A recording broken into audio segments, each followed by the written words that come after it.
에서 주시는 말씀 에베소서 6장 17절과 히브리서 4장 12절 13절의 말씀을 우리 다 같이 한 목소리로 읽도록 하겠습니다. 에베소서부터 읽겠습니다. 후반절 시작. 성령의 검 곧 하나님의 말씀을 가지라. 아멘. 히브리서 말씀 12절 13절 시작. 하나님의 말씀은 살아있고 활력이 있어 좌우에 날선 어떤 검보다도 예리하여 혼과 영과 및 관절과 골수를 찔러 쪼개기까지 하며 또 마음의 생각과 뜻을 판단하나니 지으신 것이 하나도 그 앞에 나타나지 않음이 없고 우리의 결산을 받으실 이의 눈앞에 만물이 벌거벗은 것 같이 드러나느니라. 아멘. 따라합니다. 하나님의 말씀을 가지라. 네. 오늘 하나님의 말씀에 관한 설교입니다. 유대인의 생각 수업이라는 책을 보면 탈무드에서 이렇게 말을 전합니다. 유대인 두 사람이 있었는데 두 사람이 헐레벌떡 유대인 랍비를 찾아왔습니다. 두 사람의 관계는 채권자와 채무자 관계입니다. 돈을 갚을 날짜가 되자 빌려준 사람은 5천만 원 줬다고 이야기하고요. 돈을 빌린 사람은 2천만 원밖에 빌리지 않았다라고 해 서로의 의견이 다르게 주장을 합니다. 누군가는 거짓말을 하고 있었습니다. 그래서 서로 다툼이 일어났습니다. 그 이야기를 들은 랍비는 어느 쪽이 거짓말을 하고 있는가를 알아내야만 했지요.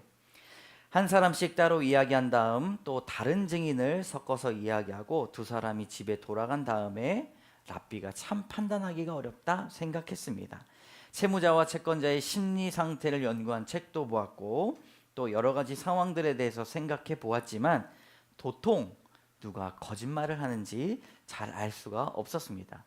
그런데 조사 중에 돈 5천만 원을 빌려줬다고 얘기하는 그 사람이 꽤나 큰 부자였다는 사실을 알고 물증은 없지만 심증이 있어서 2천만 원을 빌렸다고 주장하는 사람에게 마지막으로 물어보았습니다. 이보시오, 돈을 빌려준 친구는 돈이 많은 사람이기 때문에 굳이 5천만 원 빌려줬다는 사실에 대해서 거짓으로 증언할 필요가 없는 사람이요. 당신에게 묻는데 정말 5천만 원을 빌린 것이 아니라 2천만 원만 빌렸소? 그것이 맞소? 다시 물어보아도 남자는 여전히 그렇다고 대답했습니다. 그래서 랍비는 이제 정황 증거만 있지 확실한 증거가 없는 상황에서 웬만하면 잘 쓰지 않는 최후의 수단을 사용했습니다. 랍비는 그 사람 손을 붙잡고 마지막으로 교회에 가서 이 구약 성경의 손을 얹고 그 사람에게 물어봤습니다. 2천만 원밖에 빌리지 않았음을 맹세할 수 있냐? 이렇게 물어보았습니다. 랍비는 마지막으로 갔던 그것에 기대를 하고 있었습니다. 그 남자는 성경에 손을 얹고 매우 곤혹스러워했습니다. 땀을 삘삘 뻘뻘 흘리면서 그제서야 거짓말을 해서 죄송하다며 제가 5천만 원을 빌렸는데 돈 갚을 날이 다가와서 갚을 돈이 없어 거짓말을 할 수밖에 없었다고 말을 했습니다. 랍비는 성경 앞에 솔직한 태도로 나온 이 사람을 그래도 잘했다고 하며 둘 사이의 재무관계가 잘 풀어주기를 인도했습니다. 유대인이 아닌 사람은 이런 일이 상상이 안 될 수도 있겠지만 유대인 교회에서는 구약 성경에 손을 얹고 맹세한다는 것은 매우 중요한 일입니다. 아내 여러분, 이것을 집에서 사용하면 안 됩니다. 네. 구약 성서가 매우 귀중하다는 것을 알고 있고 여겨지기 때문에 매우 중요한 문제가 아니면 이 방법을 웬만해서는 유대인들도 사용하지 않는다고 말합니다. 그런데 이 탈무드의 이야기를 통해서 알 수 있는 것은 유대인들이 얼마나 성경 앞에 하나님의 말씀 앞에 진실하게 살려고 하는지를 문화적으로 알 수 있다는 것입니다. 여러분, 하나님의 말씀은 살아 있습니다. 그리고 운동력이 있습니다.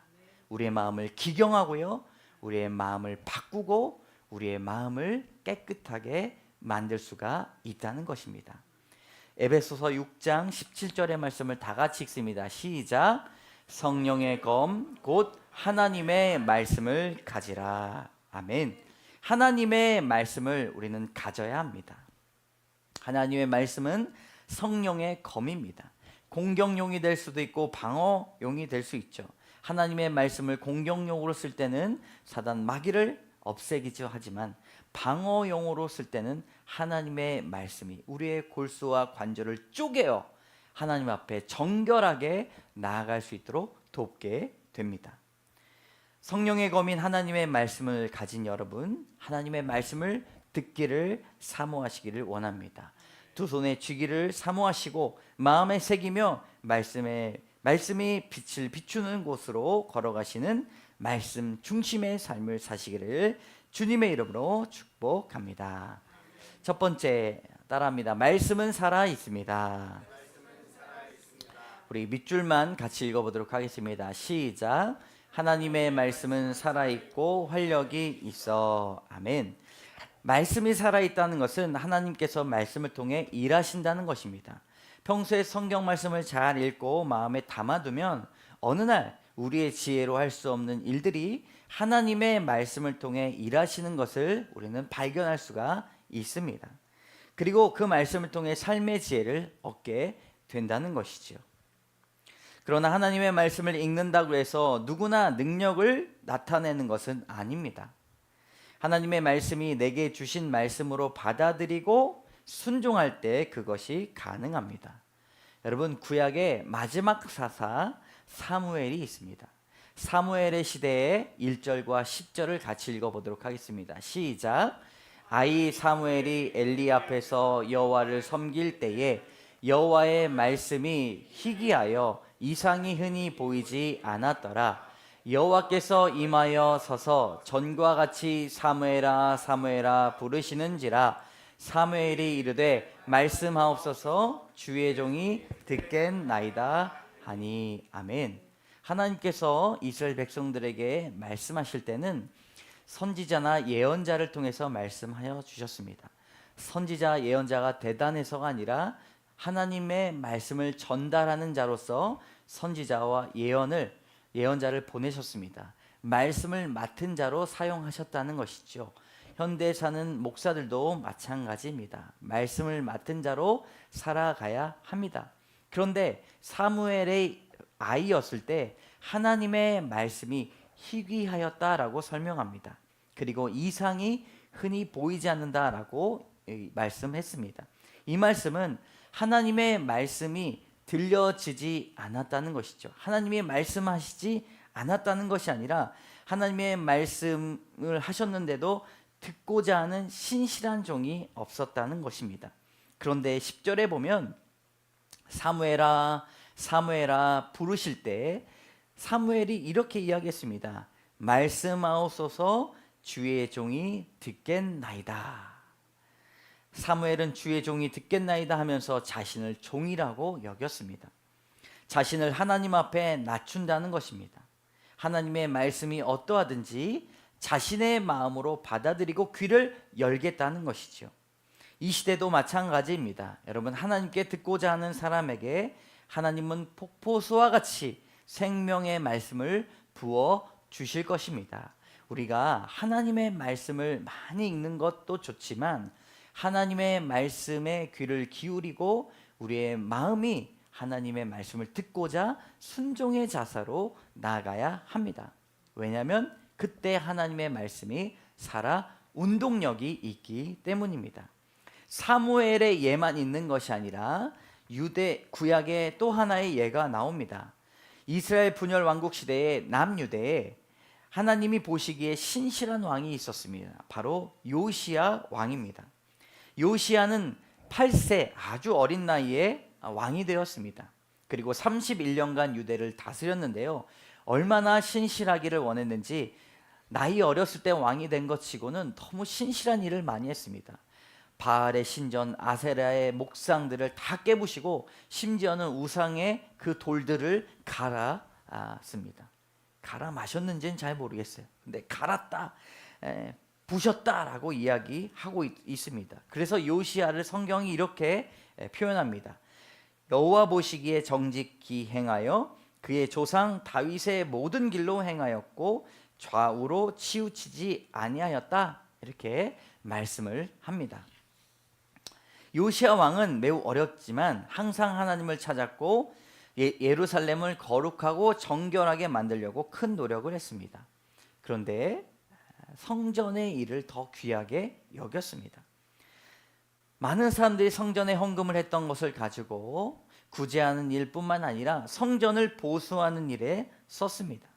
그의 서기관 사반이라는 사람을 보내서 성전에서 여러 가지 것들을 부셔진 것이 있으면 보수하고 채워지지 않은 것이 있다면 그것들을 채우는 일들을 했습니다. 요시야의 왕이 아주 특별한 하나님의 은혜를 누렸습니다. 바로 성전을 수리할 때 하나님의 전에 깊숙이 숨겨왔던 율법책을 발견하게 됐다는 것이죠. 수리를 하면서 하나님을 사랑하는 마음을 아시고 이스라엘의 개혁에 박차를 가하도록 성전 수리하는 가운데 모세의 율법책을 발견하게 되었습니다. 이 사건은 우연의 사건이 아니라 하나님의 말씀을 통해서 일하시는 하나님을 만나는 사건입니다.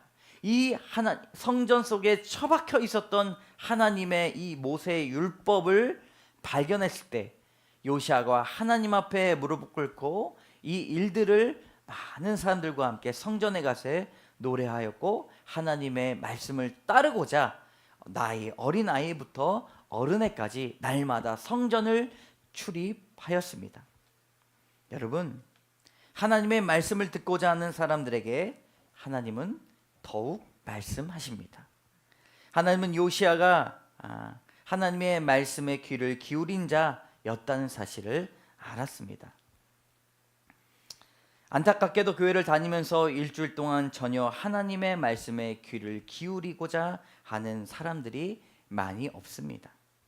말씀을 읽으면서도 그냥 좋은 글이라고 생각하는 사람들이 많이 있다는 것이죠. 그러나 여러분, 하나님의 말씀이 우리의 삶에 살아 역사하시기를 원하는 분이 하나님이심을 믿으시기를 원합니다. 하루의 생활이 하나님의 말씀과 따로 떨어져 있으면 안 됩니다. 청년이요, 울더라도 눈물로 씨를 뿌려야 된다라고 하는 책이 있어요. 이재철 목사님입니다. 그 책에 반복되는 단어들이 있습니다. 바로 1초 1초입니다. 그럼 따라올까요? 1초 1초. 그것은 우리가 하나님 앞에 이 시간을 받은 자로서 1초 1초를 그냥 버려지는 시간으로 쓰여지면 안 된다는 말씀이고요. 또한 1초 1초를 하나님과 날마다 연결된 상황에서 살아가야 된다는 그런 귀한 권면입니다. 여러분, 큐티를 하십니까? 아니면 성경 통독을 하십니까? 어느 때에 오늘 나에게 주신 말씀이 뭐였더라? 라고 생각해내는 능력이 필요합니다. 따라해 봅시다. 오늘 읽었던 말씀이 뭐였더라? 오늘 나에게 주셨던 말씀이 뭐였더라? 여러분, 생각나야 합니다. 큐티가 좋은 건 알지만 큐티의 책을 덮는 순간 큐티 끝났다가 아니라 큐티가 이제 시작이구나 생각해야 됩니다. 이 말씀이 나에게 기억돼서 살아 생명력으로 일하는 것을 기대해야 될 줄로 믿습니다. 듣고자 하는 사람에게 하나님 반드시 은혜를 주십니다. 여러분, 예배에 나와 있지만 하나님의 말씀이 살아 생명력이 넘치는 말씀이라는 것을 내가 고백하지 않는다면 일하시지 않습니다. 전혀 기대하지 않는 자에게 하나님은 일하심은 일어나지 않습니다. 우리의 마음이 생명의 밭이 되기를 원합니다. 그리하여 매일 살아있는 하나님의 말씀의 열매가 주렁주렁 열리는 마음밭 되시기를 주님의 이름으로 축복합니다. 아멘. 두 번째 따라합니다. 말씀은 생각을 바꿉니다. 히브리서 4장 12절 우리 노란 줄만 같이 읽어보겠습니다. 시작. 좌우의 날선 어떤 검보다도 예리하여 혼과 영과 및 관절과 골수를 찔러 쪼개기까지 하며 또 마음의 생각과 뜻을 판단하나니. 아멘. 이 말씀, 이 기록된 말씀, 오늘 말씀이 기록된 말씀 아닙니까? 여러분, 이 기록된 말씀을 성경의 검이라고 합니다. 성도들은 모든 원수를 이기게 하는데 이 기록된 말씀이 사용됩니다. 무엇보다 우리의 생각을 판단하시고 그것들을 새롭게 하시기를 원합니다. 고정관념을 깨게 하시고 깊어지게 되고 확장되며 생각이 바뀌게 된다는 것이지요. 성경을 통해 바뀐 사고의 5가지의 열매들이 있습니다. 우리 첫 번째 한번 읽어볼까요? 시작. 사고가 깨지고. 두 번째 시작. 사고하게 되고. 세 번째 시작. 사고가 깊어지고. 네 번째 사고가 확장되며. 다섯 번째 사고가 바뀌게 됩니다. 여러분, 하나님의 말씀을 통해 우리의 사고가 깨지게 됩니다. 고정관념이 사라지게 됩니다. 편견이 사라지게 됩니다. 우리의 경험이 대단한 것이 아니게 된 것이죠.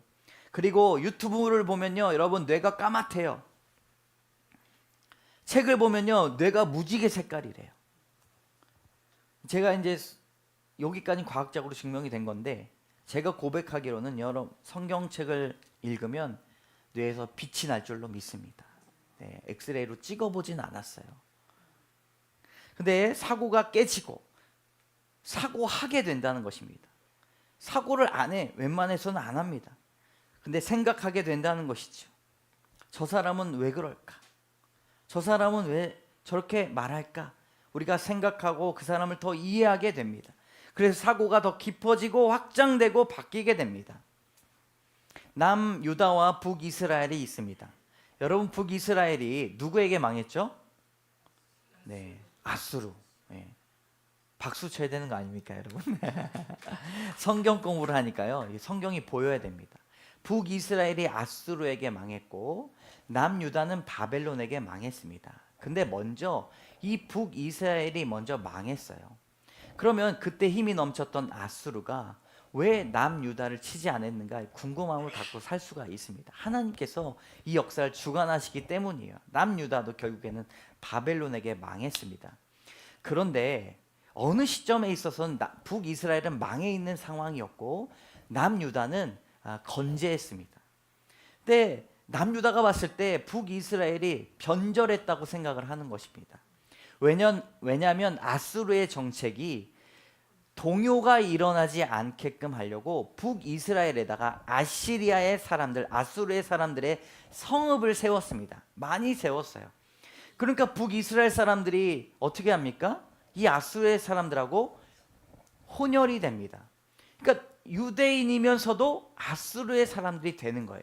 이 사람들을 신약 성경에서는 사마리아인이라고 이야기를 합니다. 그러니까 이 남유대 사람들, 유대 사람들이 이 사마리아 사람들을 개같이 보듯이 합니다. 그리고 그 땅을 가지도 않아요. 돌아갑니다.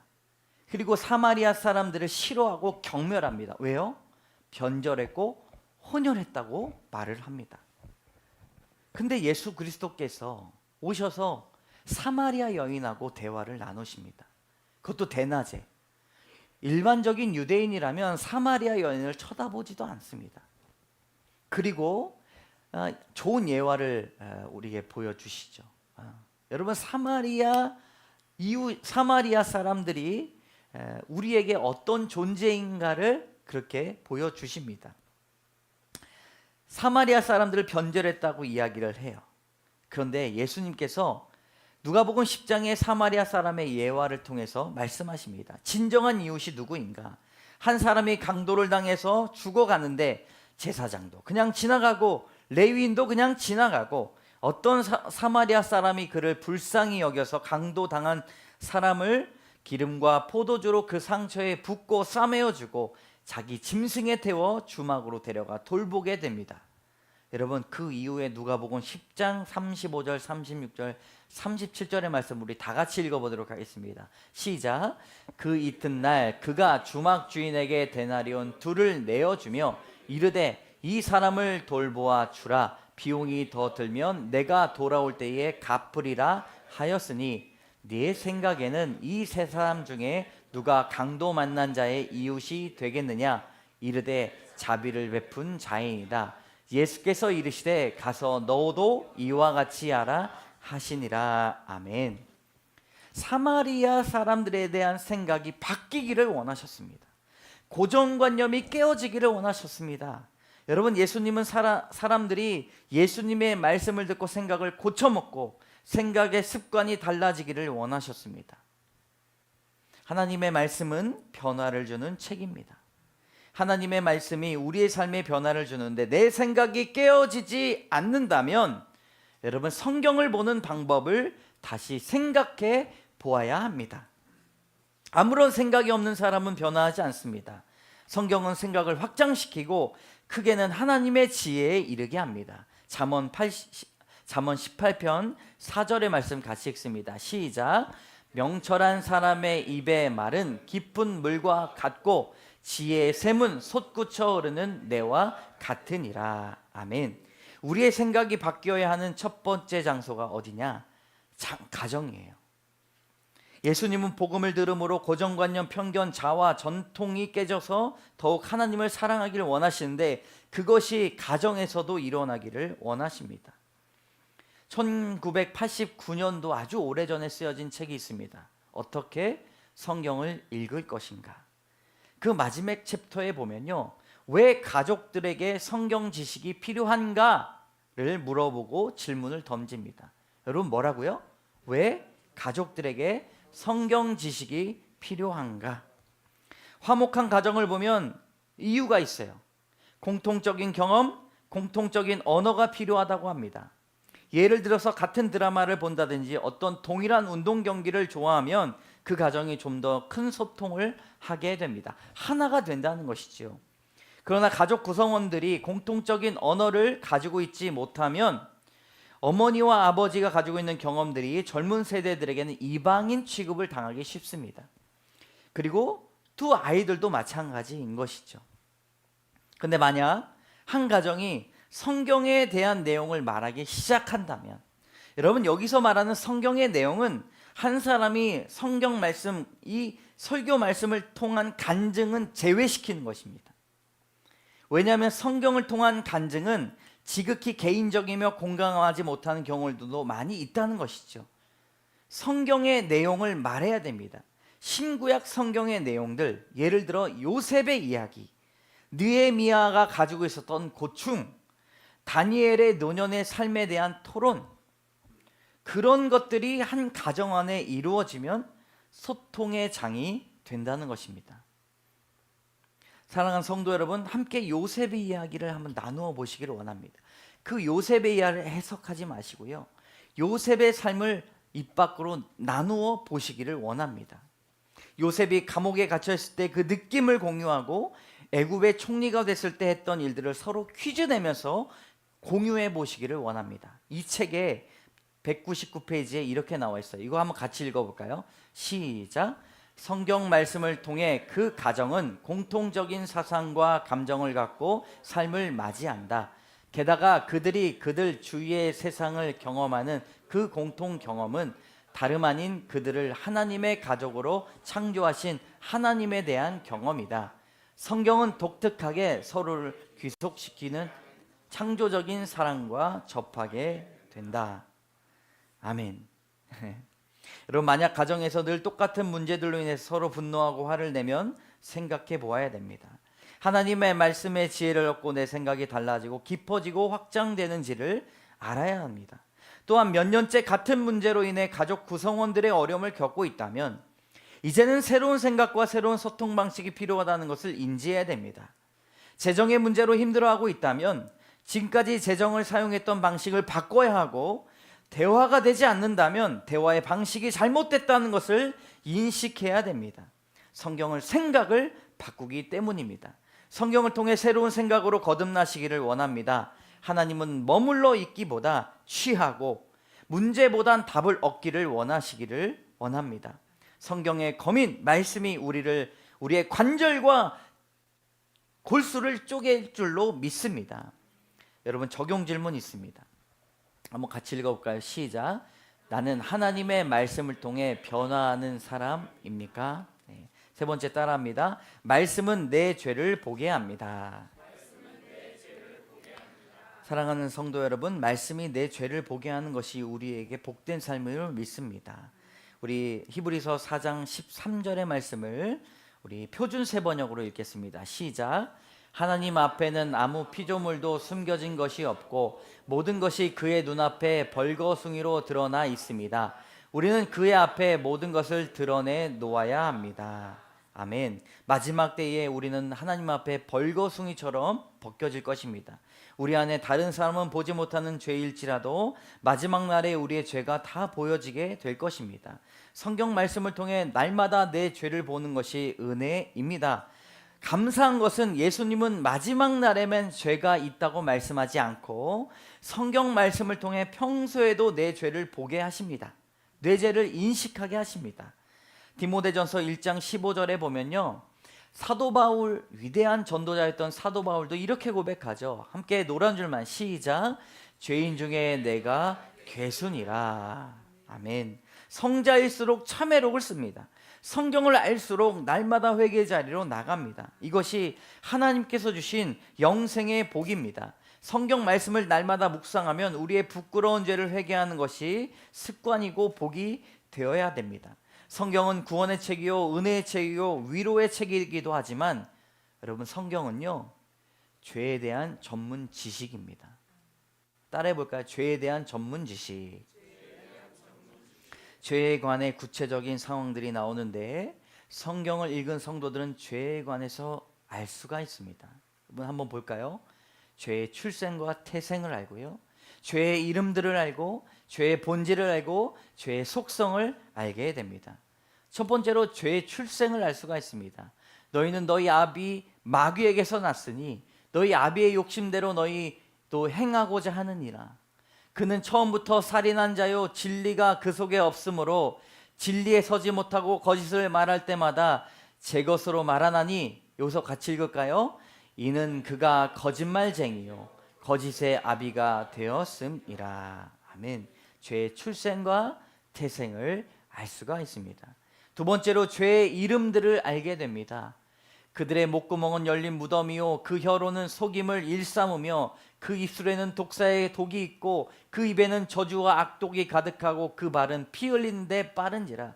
성경에 나온 죄의 이름들이 있습니다. 그것은 개가 토해낸 것이라고 이야기하고 독사의 자식, 시체의 썩은 냄새, 악성, 종양, 나병, 재앙, 지옥, 망함이라고 죄의 다른 이름들이 나옵니다. 한마디로 말해 아름답지 못한 것들이죠. 여러분, 가정에서 아름답지 못한 냄새가 나고 영적 나병이 있다면 먼저 주님 앞에 회개거리가 없는지 찾아봐야 될 줄로 믿습니다. 세 번째로 죄의 본질을 우리는 알 수가 있습니다. 같이 읽어보겠습니다. 하나님의 영광을 공격하고 존귀를 빼앗고자 하며 사람을 교만하게 만들고 울타리를 부수게 만들기 위한 사단의 전략입니다. 여러분, 죄의 본질은요, 네가 죄인이다 라고 정죄하는 것이 아니라 하나님의 영광을 공격하고 존귀를 빼앗고 사람을 교만하게 만드는 사단의 전략임을 우리가 알아야 합니다. 마지막으로 죄의 속성을 같이 읽겠습니다. 시작. 더럽히고 어지럽히며 정죄에 빠지게 하는 속성이 있습니다. 여러분, 죄에 대해서 알아야 됩니다. 교회를 다니고 신앙이 있다 해도 내가 죄인이란 사실을 알지 못하면 하나님께서 주신 은혜에 제대로 감격할 수가 없습니다. 교회에 나와 예배를 드려도 감격이 없습니다. 하나님께서 이러한 죄인을 살려주신 은혜를 잘 모르기 때문입니다.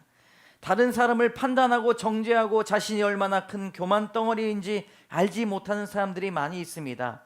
늘 삶 속에서 일어난 일들이 다른 사람의 잘못으로 이루어졌다고 고백합니다. 그러나 하나님은 우리의 폐부를 밝히 보시고 골수와 관절을 찔러 쪼개시는 분이십니다.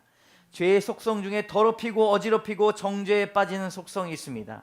여러분, 죄는요, 영혼의 평안을 깨트리고 어디로 가든지 전쟁의 자리로 만들고 가장 가까운 사람과 극한 불화에 빠뜨리고 집을 불살라 남편과 아내와 부모와 자식이 서로 한 지붕 아래 거할 수 없도록 만드는 무시무시한 것입니다. 사단의 전략이 있습니다. 한 가지의 죄를 아무것도 아닌 것처럼 보이게 만듭니다. 아무리 훌륭한 보석도 흠이 있고 아무리 거룩한 성도도 모자란 부분이 있다고 말합니다. 점잖하게 찾아와 우리를 유혹합니다. 그래서 패배하게 만들고 자포자기하게 만듭니다. 그러나 사랑하는 성도 여러분, 하나님은 우리 성도 한 분 한 분을 점도 없고 흠도 없고 존귀한 자로 불러주셨음을 알아야 합니다. 베드로서 3장 14절의 말씀을 다 같이 읽겠습니다. 시작. 그러므로 사랑하는 자들아 너희가 이것을 바라보나니 주 앞에서 점도 없고 흠도 없이 평강 가운데서 나타나기를 힘쓰라. 아멘. 여러분 옆에 계신 분들하고 이렇게 말해 봅시다. 참으로 존귀한 자이십니다. 흠도 없고 점도 없습니다. 사랑하고 축복합니다. 여러분 하나님의 말씀이 거울 삼아 우리의 죄가 드러날 때 하나님은 점도 없고 흠도 없는 자로 우리를 불러 모아 주셨습니다. 성령의 검이기 때문에, 유일한 공격 무기가 성령의 검이기 때문에 여러분 하나님의 말씀을 가지시기를 원합니다. 하나님의 말씀이 좋다는 건 알지만 하나님의 말씀이 나에게 아무런 영향력이 없다는 사실을 깨달아야 됩니다. 큐티가 너무 좋지만 큐티 책을 덮는 것이 큐티의 끝이 아니라 덮는 순간 큐티가 시작이 되는 것이죠. 하나님의 말씀을 통해 혼과 육이 살아나고 가족과 교회 공동체가 살아나는 성령의 검을 모두 가지시기를 주님의 이름으로 축복합니다. 아멘. 적용 질문 같이 읽겠습니다. 시작. 내가 하나님 앞에 죄인 중에 괴수라는 것을 날마다 고백하고 있습니까? 아멘. 이 고백이 여러분 죽은 사람을 살리는 것보다 더 위대한 고백일 줄로 믿습니다. 오늘 찬양을 할 텐데요, 말씀 앞에서라는 찬양입니다. 말씀 앞에서 경외함으로 주님 홀로 섭니다. 말씀 앞에 두려워 떨고 생명을 걸고 운명을 걸게 하여 주시옵소서. 우리 가사를 생각하면서 주님 앞에 찬양함으로 나아가도록 하겠습니다. 말씀 앞에서 경외함으로 주께 홀로 섭니다. 생명의 말씀, 생명의 말씀 읽고 순종해 주를 예배합니다. 주를 예배합니다. 말씀 앞에서 처음부터 찬양합니다. 말씀 앞에서 경외함으로 주께 홀로 섭니다. 생명의 말씀, 생명의 말씀 읽고 순종해 주를 예배합니다. 주를 예배합니다. 기록된 말씀 힘이 있어서, 기록된 말씀 힘이 있어서 진리로 우리 거룩해 하며 거룩한 말씀 세세 영원히 복음이 되어 말씀하시네.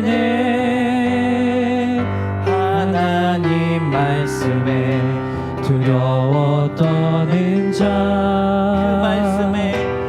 그 말씀에 생명을 거는 자, 한 사람 찾으시는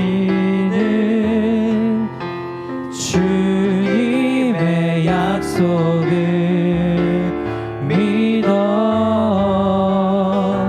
하나님 말씀에 운명을 거는 자, 순종하며 주 따라가는 자, 영원한 하나님 나라 이뤄갈 주의 교회여. 하나님 말씀에 두려워 떠는 자, 하나님 말씀에 두려워 떠는 자, 그 말씀에 생명을 거는 자, 한 사람 찾으시는 주님의 약속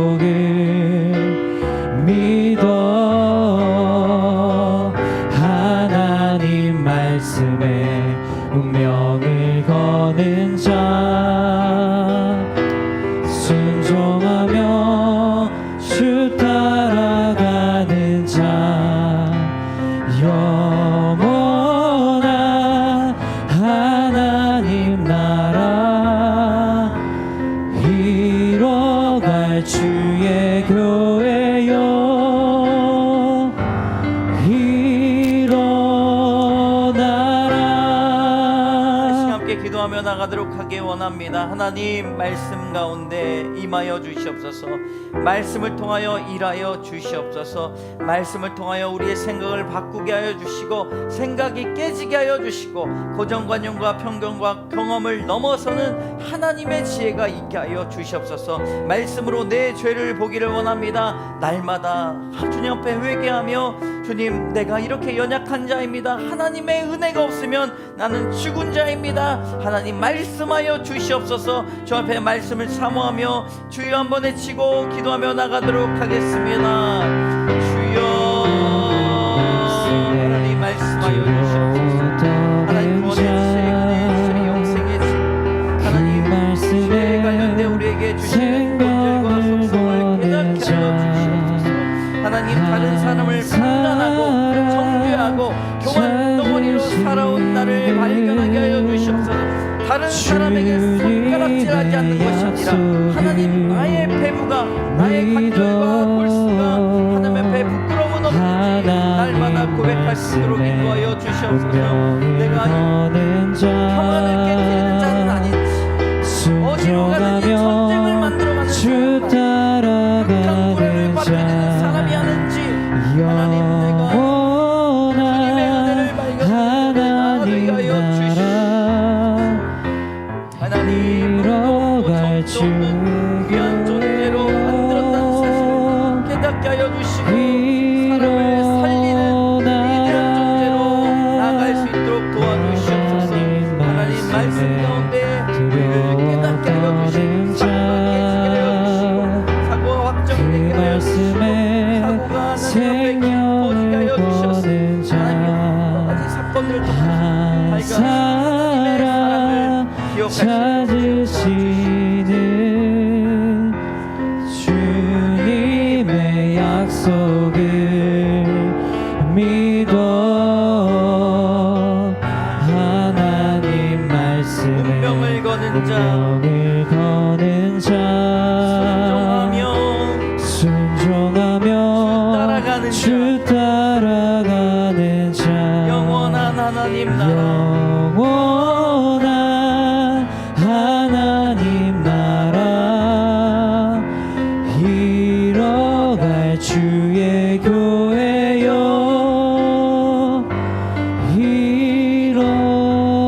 일어나라. 하나님 사무엘의 때에 하나님이 말씀하시지 않은 것이 아니라 귀를 기울이고 하나님의 말씀에 순종하고 말씀을 겸비하고 겸손하게 하나님의 말씀을 따르고자 하는 사람들이 없었기에 하나님께서 보여주시고자 하는 놀라운 기적과 이상들이 보여지지 않았음을 알 수 있습니다. 그러나 어린 나이에 사무엘이 주여 말씀하여 주시옵소서 주의 종이 듣겠습니다.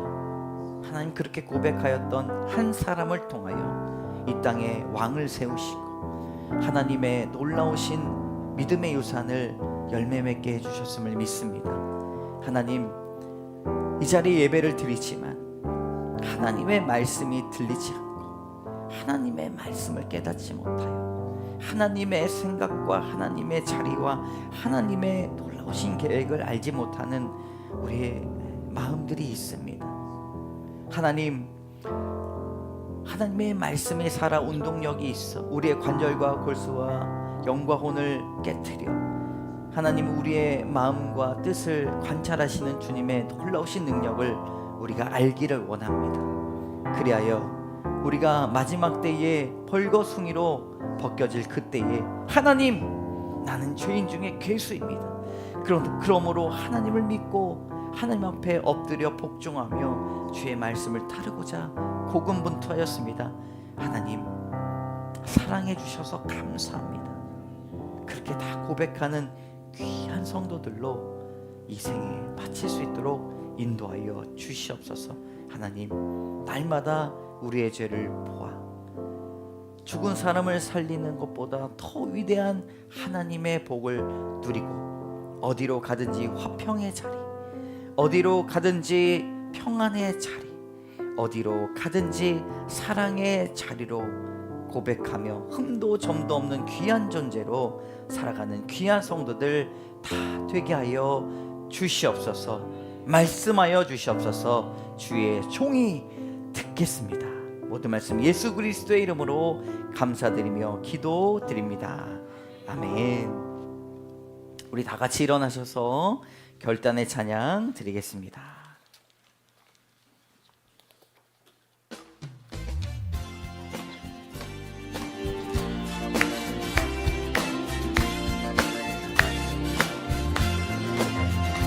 진정한 예배가 숨쉬는 교회, 주님이 주인 되시는 교회, 믿음의 기도가 쌓이는 교회, 최고의 찬양을 드리는 교회, 말씀이 살아 움직이는 교회, 성도의 사랑이 넘치는 교회, 섬김과 헌신이 기쁨이 되어 열매 맺는 아름다운 교회, 주님의 마음 닮아서 이웃을, 주님의 영광을 위해서 빛대신 주님 전하는 교회, 사랑의 불꽃이 활짝 피어나 날마다 사랑에 빠지는 교회, 주께서 사랑하는 광성교회가 이런 교회 되게 하소서. 주께서 사랑하는 우리 교회가 이런 교회 되게 하소서. 참 좋으신 하나님 감사합니다. 주께 예배드리고 주님 앞에 말씀을 듣고자 나온 모든 성도들, 주님 그 마음에 참된 위로와 결단이 있기를 원합니다. 하나님, 우리가 주 앞에 또한 빈손으로 나오지 아니하고 주의 귀한 예물을 들고 나왔습니다. 구약 시대 때 제사장이 제사를 인도할 때 많은 이스라엘 백성들이 예물을 가지고 나와 정성으로 하나님 앞에 예배드리고 자신의 속죄했던 것을 우리는 성경을 통해 알았습니다. 하나님, 이 현대 시대에 예배 드릴 때도 하나님, 우리가 하나님 앞에 드릴 정성으로 드린 예물을 갖고 나올 수 있도록 인도하여 주시고 이 예물을 기뻐 받아 주시옵소서. 하나님, 사람의 일이 아니라 하나님의 사역이 되기를 원합니다.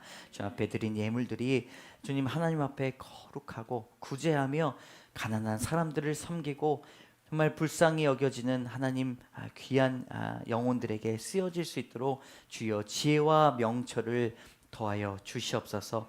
하나님, 예물 드리는 손길 받아주시고 기억하여 주셔서 드리는 11조 위에 귀한 예물의 인생 되게 하여 주시옵소서. 감사헌금과 구제헌금, 목적헌금으로 또 드립니다. 하나님, 우리가 구분하여 드린 이 예물처럼 하나님, 우리 삶 가운데 필요한 하나님의 은혜가 많이 있습니다. 우리의 삶의 자리에 때로는 다른 사람을 영혼 구원하게 하는 담대함이 필요합니다. 하나님, 채워 주시옵소서. 때로는 하나님, 다른 사람을 사랑하고 용서하는 귀한 마음이 필요합니다. 그 마음도 주님께서 폭포수와 같이 부어 주시옵소서. 때로는 사업 가운데 지혜와 명철이 필요합니다. 하나님, 하늘로부터 오는 지혜가 있게 하여 주셔서 많은 것들을 합력하여 선을 이루는 귀한 성도들 다 되게 하여 주시옵소서. 때로는 우리 마음에 하나님, 다른 사람들의 이야기하지 못하는 죄들의 모습들이 있습니다. 하나님, 하나님 말씀을 거울 삼아 회개할 때 하나님, 우리 마음에 성령의 검, 성령의 은혜가 충만하여서 자유로움이 있게 하여 주시옵소서. 죄에 얽매여 살아가는 것이 아니라 그럼에도 불구하고 나는 너를 정죄하지 않는다, 지금부터라도 거룩하고 정결하게 살아라 말씀하시는 그 말씀, 이제부터 그 말씀 따라 살 때 너는 의인이다 말씀하여 주셨음을 믿습니다. 하나님, 이 말씀에 힘이 있다는 것을 깨닫고 이제는 거룩한 자로 살아갈 수 있는 용기와 담대함을 허락하여 주시옵소서.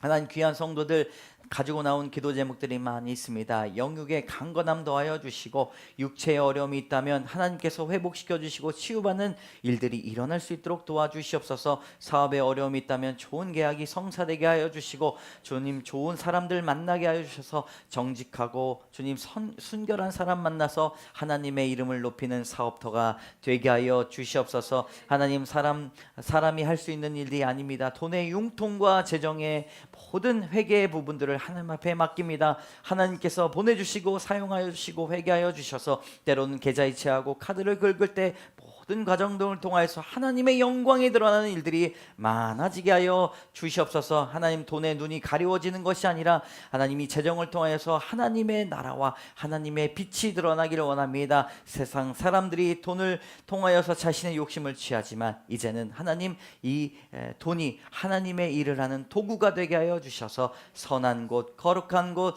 도움이 필요한 곳으로 흘러갈 수 있도록 우리에게 은혜를 더하여 주시옵소서. 하나님, 결혼을 앞두고 있는 가정이 있습니다. 하나님께서 인도하여 주시고 만나게 하여 주셨사오니 이제는 부부가 하나 됐을 때에 하나님께서 믿음이 자라게 하여 주시고 영이 자라게 하여 주시고 거룩함과 정결함이 폭포수와 같이 화수분처럼 넘쳐나는 가정 되게 하여 주셔서 하나님 앞에 행복을 목표로 살아가는 것이 아니라 거룩을 목표로 살아가는 귀한 가정 되게 하여 주시옵소서. 하나님, 군입대를 앞두고 있는 도진열 집사님 있습니다. 하나님께서 그 모든 가정 가운데 인도하여 주시고 하나님, 그곳에 보내주셨으니 이 산지를 내게 주시옵소서. 갈렙의 상황처럼 축복하여 주시고 건강하게 마치고 훈련 마치고 돌아와 사랑하는 가족들과 재회할 수 있도록 하나님, 모든 가정 가운데 인도하여 주시고, 마음에 두려움과 어려움이 있다면 하나님 말씀으로 평안 얻게 하여 주시고, 하나님 성령의 검을 취하여 날마다 갖고 주님 앞에 고백하며 나갈 수 있도록 인도하여 주시옵소서. 그곳에 가서도 믿음의 사람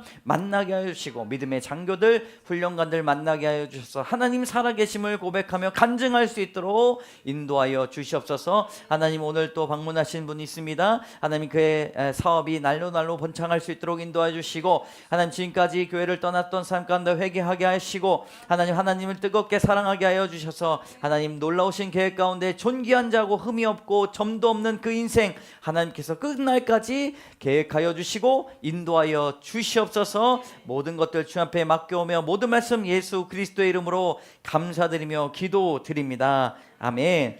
지금은 우리 주 예수 그리스도의 은혜와 자비하신 하나님의 사랑과 역사하신 성령의 교통하심이 하나님의 거룩하신 말씀 앞에서 내 삶에 대해 무엇이라 말씀하시는지 귀를 기울이고 하나님 말씀을 두려워하며 말씀에 생명을 걸고 순종하며 하나님 나라의 유업을 이어가기를 원하는 사랑하는 귀의 주의 자녀들 머리 위에, 그 심령 위에, 또한 2023년도 무릎 꿇고 기도하며 나가고 교회를 세우고자 하는 운영위원회들 모두 건속들 위에, 결혼과 군입대를 앞두고 하나님 모든 인도하심을 바라고 구하고 모든 것을 주께 맡기며 갈급한 심령으로 나가는 주의 자녀들 위에, 사업터 위에 살아가는 자녀들 위에 이제로부터 영원까지 함께 하시기를 간절히 축원하옵나이다.